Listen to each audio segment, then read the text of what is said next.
अमोर प्रखंड के अमगाछी पंचायत के चिर परिचित इकरा घाट पर 4 करोड़ की लागत से पुल निर्माण का विधायक अख्तरुल ईमान ने किया शिलान्यास। आइए जानते हैं इस मौके पर क्या कह रहे हैं नौजवानों और अजीजों, ईमान यमायन के शहदाइयों और मेरी नेक तरीन माओ बहनों बेटियों, अस्सलाम वालेकुम, आदाब। मैं आप सबों का शुक्रिया अदा करता हूं कि आप लोगों ने अपने दिलों में मुझे जगह दी और मत डांटिए बच्चों को, जो जगह पर है रहने दीजिए, बच्चे ऐसे ही होते। पूरे बिहार के गरीबों की, मजलूमों की और मुसलमानों की और दलितों की और कमजोरों की नजर टिकी हुई है मेरे ऊपर कि अमोर के लोग अख्तरुल ईमान को जिताते कि नहीं जिताते। लेकिन वही दूसरी तरफ राजद, कांग्रेस और भाजपा के लोग ये समझते हैं कि अख्तरुल ईमान जब से जीत कर आया है, कहीं भी मस्जिद टूटती है, कहीं भी मदरसा चलता है, कहीं भी मुसलमानों का कत्ल होता है, कांग्रेस के लोग चुप रहते हैं, राजद के लोग चुप रहते हैं, लेकिन अख्तरुल ईमान भंडा फोड़ देता है, यही आवाज उठाता है, इसी को खत्म करने का काम किया मेरे खिलाफ। मैं जब से आया हूँ इलेक्शन का पता लगा ना, पहले इलेक्शन पता लगता था, मैंने जगाया है कि नहीं जगाया है। उसने कन्हैया नेता था, 85 साल के बुढ़े को कहना है चलो क्यों बोलते हो तटपट्टे वक्त,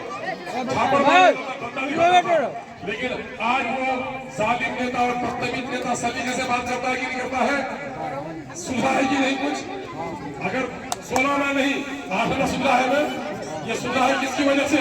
ये सुलह अख्तरुल ईमान की वजह से। जब अख्तरुल ईमान नेता को सुधार सकता है तो अख्तरुल ईमान जनता को भी जगा सकता है, नेताओं को याद रखता है। इसलिए गरीबों आपके पेट से तुम आजाद पैदा हुए, किसी के बाप की वजह नीति को गुलाम बना कर रखे। गरीबों पर अगर कोई सुन करेगा ऐसे जालिमों को पैदा करो, लेकिन अख्तरुल ईमान आया है, चाहे खून के खतरे पर जाए उसकी परवाह नहीं करता।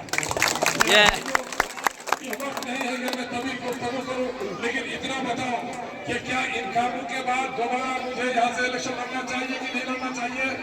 लड़ना चाहिए। क्या सब लोगों की इजाजत है कि लड़ना चाहिए? लड़ना चाहिए। HQ 12/225 की मंजूरी के मौके पर आज की इस तकरीब के सदर और आपके हर दिल अजीज मुखिया जनाबे भाई सनोवर साहब, दाइस पे तशरीफ फरमा मौजूदा वक्त के समिति रुकन जनाबे भाई मंजूर साहब, साबिक रुकन समिति जनाबे अब्दुल रकीब साहब, अलहाज जनाब नियाज साहब, हाफिज सादान साहब, बारा ईदगाह के से आए हुए हमारे रफीक अफसार भाई, साबिक सरपंच बारा ईदगाह भाई ज़ैनुल आबिदीन साहब, अभी पटना में भी दिया, पूर्णिया जिला में भी दिया, डीएम साहब को भी दिया। यानी इनकी इतनी मेहनत कोशिश रही, जितने जहां जहां इन्होंने पेपर दिया वो सब मुझे फॉरवर्ड किए, देखिए मैंने आपके लिए कहाँ भेज दिया है।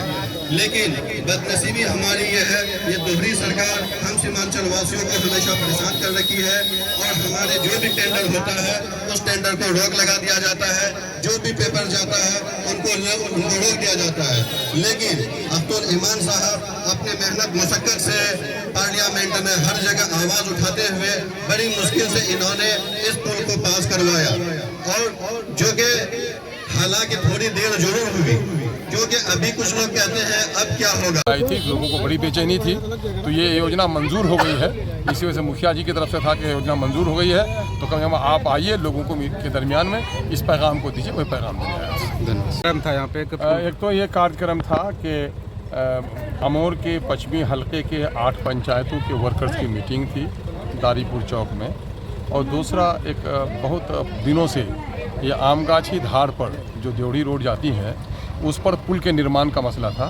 तो मुख्यमंत्री सेतु योजना के तहत जो विधायकों के जरिए स्वीकृत कराई जाती है योजना, 4 करोड़ 19 लाख से ये योजना सेंक्शन हो गई है और इसका टेंडर हो गया है।